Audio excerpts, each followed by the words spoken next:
One of the very first things I learned from Laura at Midway Village Museum was how to catalog a collection of objects donated to the museum.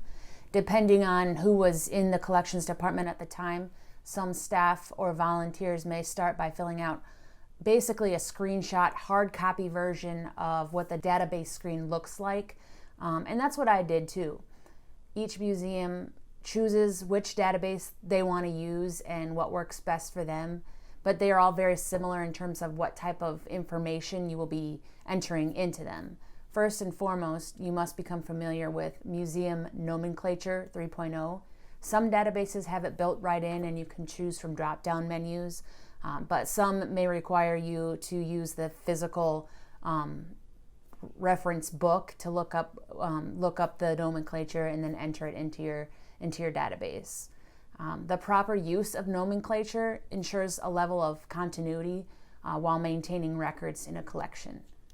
My first collection consisted of about 40 objects, mostly newspaper clippings, and it was all about Captain William F. Molson. He was the very first captain of a newly commissioned engine company, number 6, that was commissioned in February of 1907 for the Rockford Fire Department. And he was also kind of interesting because in a short period of time he had lost 2 small children and his wife, and himself became very ill. My second collection was donated by the family of George Massengarb. He was a pharmacist and he owned his own pharmacy, Massengarb Pharmacy, in downtown Rockford. He was a highly respected businessman and he was also a dedicated member of the Lions Club.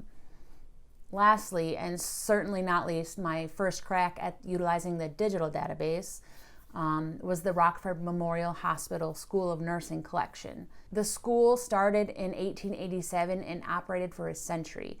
It was originally called the Rockford Hospital Training School for Nurses, and upon its closure, Midway Village was given the opportunity to obtain any of the historic documents, photos, even uniform items, everything that they had in their personal collection.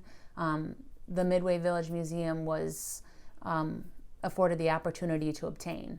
The collection was previously processed in by a very knowledgeable woman that I did not meet while I was there, but she processed the information into the database, and somewhere along the way those files became lost. So my job was to take the information that was available after all of that hard work and put it back into the database. By the time I had left, I had processed over 1,000 entries into the database, those being mostly photographs.